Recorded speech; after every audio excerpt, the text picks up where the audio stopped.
Ya Ustaz, itu dia Ustaz. Saya tetap Ustaz, saya tak rasa malu dan saya tetap berbangga. Saya orang Negeri Sembilan tu Ustaz, saya cakap Negeri Sembilan. Saya kalau buat show di Jerman pun saya cakap Negeri Sembilan. Lantaklah dia faham ke tak faham tu dia punya dia punya salah tu.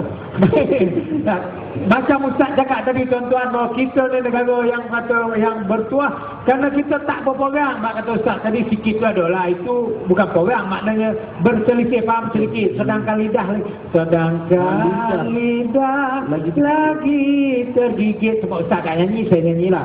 Jadi apa yang Ustaz kata tadi, supaya kita jangan pagi sama-sama makan setinggan, potong dah bergaduh. Itu jadi masalah. Baiklah, teruskan soal seterusnya Cik Syuib. Macam dahsyat lah. Okey, soalan yang seterusnya, apakah tanggungjawab kita sebagai warga negara Malaysia? Serius lah kau? Saya serius. Saya pengacara hari ini. Ya, kita kena membalas budi, kena membalas jasa. Orang berbuat baik kepada kita, kita kena berbuat baik. Ini dipanggil sebagai syukur. La in syakartum la azidannakum. Kita kena berbudi dengan mak bapak kita, kita kena berbudi. Dengan pemimpin kita kena berbudi. Apatah lagi dengan negara kita. Berbudilah kepada negara kita. Bagaimana yang kita nak bagi, jangan kita bertanya apa yang negara nak bagi kepada kita. Yang sepatutnya kita tanya ialah apa sumbangan kita untuk negara. Apa yang kita kena jaga tuan-tuan? Ini adalah bumi kita. Ini adalah bandaraya kita. Tetapi Ustaz, kalau kita tanya apa penghormatan apa yang diberi oleh negara kepada kita, sebenarnya negara dah bagi kepada kita satu benda yang amat berharga dan mahal harganya Ustaz. Iaitu keamanan, kebebasan. Pandai. Walaupun tak cukup umur. Okey, silakan Ustaz. Yang ini yang kita kadang-kadang kita tak merasa nikmat sehinggalah nikmat itu hilang. Ada orang yang tidak menghargai nikmat gigi sehinggalah gigi dia hilang, barulah dia tahu betapa mahalnya gigi. Sekarang nak makan petai pun tak boleh. Nak makan jerai pun tak boleh. Makan petai pun susah. Wing kanan dia tolak wing kiri. Kemudian terus gol. Tak ada dikunyah-kunyah pun. Pasal apa? Pasal dah tak ada gigi. Baru dia nak rasa. Asyik main dah tak ada gigi. Pakai gigi palsu dah tercabut pula. Lupa pakai poli dan pun salah juga. Jadi tuan-tuan, hilangnya nikmat itu barulah kita nak terasa nikmat itu. Cubalah kita menghargai nikmat itu sekarang ni. Nikmat kita boleh beribadat. Itu satu nikmat yang besar. Nikmat mencari rezeki, nikmat makan minum, nikmat keamanan, nikmat kita berumah tangga. Bayangkan tuan-tuan, negara yang huru-hara, kita tidak boleh bercakap soal keluarga bahagia. Di sini kita boleh buat ceramah keluarga bahagia dengan baik sebab keadaan bahagia. Sekarang sahabat-sahabat kita menunaikan haji, boleh buat krosos haji. Tetapi kalau kita asyik bercakaran, berperang, bukan kata nak buat haji, nak buat kursus haji pun tak boleh. Kita lihat di sekeliling padang kita ini, bangunan-bangunan, kedai-kedai perniagaan dan sebagainya, boleh mencari rezeki dengan begitu baik. Kerana apa? Kerana ada nikmat itu. Bayangkan nikmat-nikmat itu telah dicabut oleh Allah. Akhirnya kita takut tuan-tuan, nikmat itu akan hilang begitu saja. Sebab Allah Ta'ala berkata, akhadnahum baghtatan, akan dicabut secara tiba-tiba. Fa idza hum mublisun, pada masa itu baru kamu tersedar selepas kamu jatuh tersungkur. Yang ni yang menakutkan kita. Alhamdulillah. Insaf rasanya Ustaz. Samalah saya Ustaz. Baiklah Ustaz. Bila kita sebut pula, kita pergi pula ke kata orang ni soal jodoh Ustaz. Jadi macam mana pula caranya kita nak mengekalkan jodoh apabila kita dah dibagi kenikmatan jodoh oleh Allah SWT kepada kita? Wah, ada bunyi Ustaz tak? Ada. Jadi apabila dibagi ni semua Ustaz, macam mana pula cara kita nak mengekalkan jodoh itu walaupun hakikatnya hari ni saya belum bertemu jodoh? Tak apa Ustaz, silakan. InsyaAllah. Jadi tuan-tuan, masalah kita tentang jodoh, ya jodoh ini juga satu nikmat. Bukan senang nak dapat jodoh. Macam sahabat kita sebelah ada pun sampai sekarang tak dapat jodoh lagi. Saya tak pernah dengan orang Ustaz. Ya, jadi tuan-tuan, jodoh ini adalah satu bentuk nikmat daripada Allah Subhanahu Wa Taala. Bukan senang tuan-tuan nak dapat jodoh. Ada orang yang mula-mula bercinta dengan Siti Pah, elok nak menikah dengan wali pula Siti Pah menikah, melepaslah lagi lawa ni Pah bercinta-cinta pula dengan Siti Jah, orang Soroman. Tak nak elok nak berbaik-baik pula Dia pula meninggal dunia, melepaslah lagi. Punya seksa nak dapat jodoh. Budak tu kena santau tak? Ya ke? Itu yang meninggal tu. Jadi tuan-tuan, bila dah dapat jodoh, cuba tengok nak dapat jodoh. Ini seksanya. Bertunang. Bila bertunang menentukan belanja, bila menentukan belanja nak cari duit pula hantaran pula sekarang 20,000, 50,000. Nak buat kenduri pula di Padang mencari sewa kemah ramai pula. Dah berapa ratus ribu nak habis ni pula. Belum masuk lagi dengan kek 7 lapis dia lagi. Bukan senang nak kahwin. Tiba-tiba bila dah kahwin, kenapa kita tidak menghargai pasangan kita? Kenapa kita tidak menjaga rumah tangga kita? Baik, yang pertama, bagaimanakah nak mengekalkan hubungan kita suami isteri? Bagaimana nak mengekalkan hubungan kita rumah tangga? Yang pertamanya, janganlah diperbesar-besarkan kesalahan yang kecil-kecil. Kadang-kadang nampak sangat, dibesar-besarkan sangat. Kebaikan tak nampak, keburukan dibesarkan. Akhirnya jadi besar. Cubalah kita menganggap satu benda itu boleh diselesaikan. Ada setengah orang yang bila dah ada pasangan, lambat masak air pun marah, lambat masak nasi pun marah. Ada tuan-tuan. Betul. Bila balik kerja, dia tanya mana nasinya PA. Ya Allah abang, dah masak lauk, dah masak nasi pun dah masak. Itu mana nasi dia mana? Terlupa nak tekan gitu. Terlupa nak tekan toyok nasi. Sudah berah lagi. Pak saya tak tekan punya pasal dia tekan kepala isteri. Oh, begitu. Banyak kepala. Begitulah dia. Ini pun satu bentuk bagaimana tak bahagia. Betul Ustaz. Sepatutnya tak apalah PA, nasi tak masak pun tak apalah. Kita tunggu sebentar nanti kita makan nasi. Agak lapar kita makan lauk saja. Apa salahnya taknya mati makan lauk saja.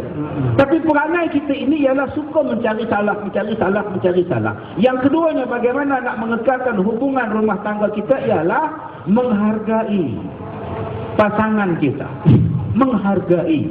Jangan kadang-kadang kita disebut terima kasih. Kata saya Ustaz, saya menghargai pasangan saya. Semalam hari jadi isteri saya bawa pergi makan. Makan sajalah. Itu dia yang dapat kau lakukan untuk isteri. Tak ada. Apa tu? Ini tak ada ni. Oh. Kalau betul, makan, hari makan. Tapi cukuplah saya bawa dia pergi makan. Saya menghargai hari dia. Menghargai, betul. Jadi kadang-kadang seorang isteri bukannya nak penghargaan yang besar-besar.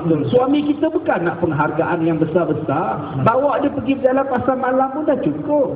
Betul. Yang penting kita ingat pegang tangan dia, bawa pergi pasar malam.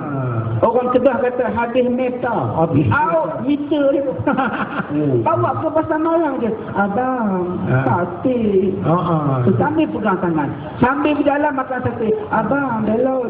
Belon pun boleh Ustaz. Naik motor pegang belon. Balik. Masalah kita sekarang ni tak ada penghargaan. Nak ucap terima kasih pun tidak. Nak membelai dia pun tidak. Nak memberikan perhatian kepada dia pun tidak. Bagaimana rumah tangga itu nak jadi seronok? Yang ketiganya, bagaimana nak mengekalkan keharmonian rumah tangga ini? Setiap hari kita kena bayangkan bahawa ini adalah hari pertama kita kahwin. Walaupun dah 30 tahun kita kahwin. Menyesal saya tak kahwin. Setiap hari macam hari kita kahwin. Cadar sentiasa baru. Cadar katil baru, bilik pun sentiasa cantik. Ini kadang-kadang cadar katil dah 6 bulan tak tukar-tukar.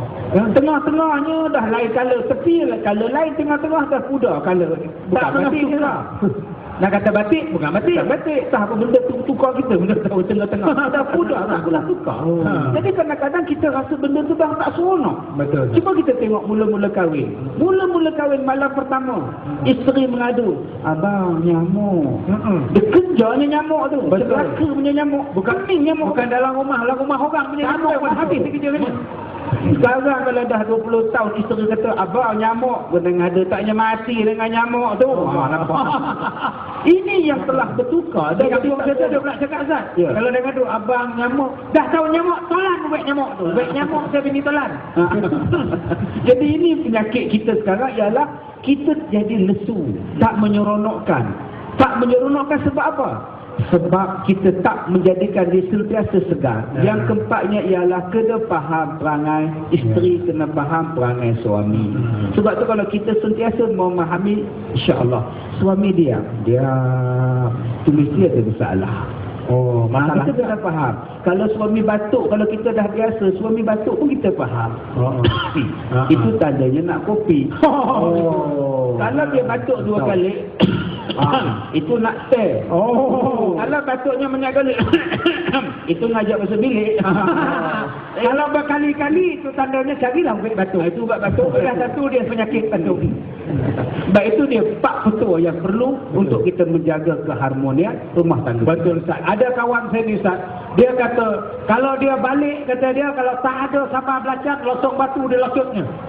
Ikut tingkap dengan dinding-dinding pun sekali dengan losong batu tu. Masya Allah. Kalau tidak macam Ustaz cakap tadi ditujah kepala. Kalau rambut betul asli tak apa. Kalau rambut palsu bergalih siput ke depan Ustaz. Apa rupa kan? Tapi Ustaz alhamdulillah saya dengan isteri saya tak pernah marah sampai kali ni. Dan isteri saya tak pernah marah saya balik ke tak balik ke, dia tak pernah marah ya. Tak pernah. Untung jadi isteri, jadi suami. Saya teruskan soalan kita. Kalau monong lah mana kan? Awak cakap dah ada isteri pula, saya tak faham.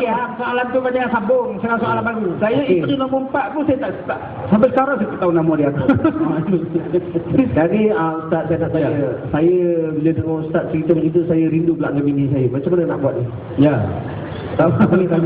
Kalau kita rindu dengan isteri kan, tuai padi antara mata, esok jangan layu-layuan, intai kami antara nampak, esok jangan rindu-rinduan. Kena ngintai selalulah. Soalan dalam kisah tak ada ni? Ada. Kita ada sedikit masa lagi insyaAllah. Jadi kita teruskan dengan soalan kita, tuan-tuan dan puan. Andai kata misal kata yang dokek-dokek ni kalau ada soalan, mari kita bagi soalan. Kita santai-santai hari ni. Tapi jangan banyaklah, 1 minit ada masa sikit lagi, lebih kurang dalam 20 minit.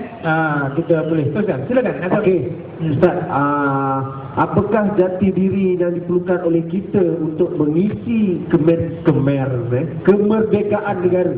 Yang masih lagi kita bercakap soalan tentang jati diri. Sebab hari ini seolah-olah kita dah kehilangan jati diri kita yang banyak. Kenapa Ustaz? Ya, contohnya yang paling jati diri kita hilang bab nama saja.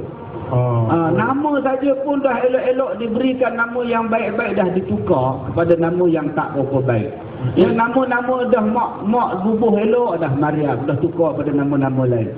Dah tukar dah beri nama elok-elok dah Abu Bakar, ditukar kepada nama lain. Jadi balik kepada asalnya, balik kepada asal jati diri kita. Kita adalah orang Melayu. Betul. Kita adalah orang India, kita adalah orang Cina, kita adalah masyarakat Malaysia.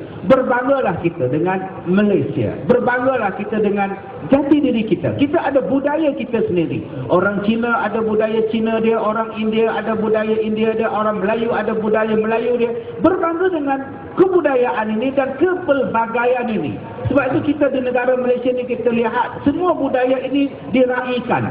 Semua perayaan ini diraikan oleh masing-masing kaum. Malah orang-orang lain, kaum lain juga turut merayakan. Sebab apa? Ini adalah satu kebanggaan kita. Dan inilah sepatutnya yang kita kena pegang. Tidak perlu kita meniru budaya-budaya yang memang merosakkan kita. Allah Ta'ala dah berfirman dalam Quran, walan tarda ankal yahud walan nasara hatta tattabi'a millatahum. Yahudi dan Nasrani sama sekali tidak akan redha kepada kita sehinggalah kita mengikut jejak langkah mereka. Jadi bila kita ikut jejak langkah mereka, jati dirinya sudah hilang. Baik. Ayat ni yang menakutkan kita ini. Baik Ustaz. Ya. Baik, bila kita pergi lagi pada soal jodoh ni tadi Ustaz. Yalah kan, saya ni bukanlah bagi pihak sesiapa, tetapi mungkin ada di antaranya di Padang ini ataupun penonton di rumah yang nak tanya tapi tak dapat nak tanya, nak tanya tak dapat nak tanya, tak jumpa Ustaz. Jadi hari ini saya bagi pihak lah. Seandainya macam mana pula pada pandang Ustaz bagi orang yang tak jumpa-jumpa jodoh kan? Allah. Dia target umur 25 nak jumpa jodoh, tak jodoh selangsung sampai 30. Target 35 tak dia nikah dulu sampai ke 40. Target 45 sampai ke 48. Dah nak masuk 50 tak juga jodoh. Jadi pada pandangan Ustaz, apa masalahnya yang berlaku ini? Adakah memang jodoh yang tidak sampai atau mungkin dia ni memilih jodoh? Ya, pada pandangan Ustaz kebanyakannya lah. Jadi siapa yang tak nak kahwin? Ya betul Ustaz. Semua orang nak kahwin. Saya kau boleh Semua malapnya. orang nak dicinta. Perasaan cinta itu adalah semua ada. Oh. Semua ada. Cuma kadang-kadang kita rasa sunyi hidup, tak ada kawan. Kadang-kadang orang yang kita nak, tak nak pada kita. Betul. Orang yang kita nak, tak nak pada kita. Orang yang nak pada kita, kita pula tak nak pada dia. Betul. Macam masalah. Kadang-kadang kita rasa, kenapa orang lain? Orang ni kahwin dah masuk 2, kahwin ni kahwin dah masuk 3. Aku tak kahwin-kahwin juga. Orang ni dah bercucu, orang ni dah beranak. Tu yang duk menong atas tangga ni. Duk menyanyi lagu tu. Kenapa dia tak kunjung datang? Dalam hatiku tersangat bimbang, berdendang irama kasih dan sayang. Apa hal aku duduk seorang? Dari dudukku berseorangan, baik ku jaga kambing di padang. Tinggal benong. Lebih baik mula kambing. Jadi di sini kenapa lambat dapat jodoh? Yang pertama sekali sebab jodoh belum sampai. Sebab jodoh belum sampai. Nak kata apa? Jadi akak-akak abang-abang jangan duk mengata pada orang yang lambat kahwin. Siapa tu? Itu PA. Dah kahwin ke belum? Bergosi memilih. Ada anak siapa tu? Anak Pak Me'ah dah kahwin ke belum? Dah kahwin bujang lagi tu. Kenapa kita nak kata pada orang dia tak kahwin? Biasa bro. Apa masalah dengan orang yang tak kahwin? Dah jodoh tak ada. Bukan orang tak minang dia, bukan dia tak bercinta, tapi jodoh belum sampai. Jadi kita kena ingat, bila jodoh dia belum sampai, mungkin Allah Ta'ala nak berikan kepada dia jodoh yang terbaik kepada dia, mungkin mengambil masa. Ada pelajar saya yang umur 60 tahun baru kahwin. Pertama kali kahwin. Dengan suami dia yang berusia 40 tahun. Muda dia 60 tahun, suaminya 40 tahun. Dia tunggu selama 60 tahun baru dia kahwin. Dan kahwin pula suaminya 40 tahun, muda beliau, ganteng lagi. Jadi tak timbul masalah. Sebab itu kalau akak-akak abang-abang di sini yang belum kahwin, doa, ya Allah, berikanlah kepada aku jodoh, ya Allah, berikanlah kepada aku jodoh yang terbaik, ya Allah. Dan jangan kita hina orang yang tak kahwin.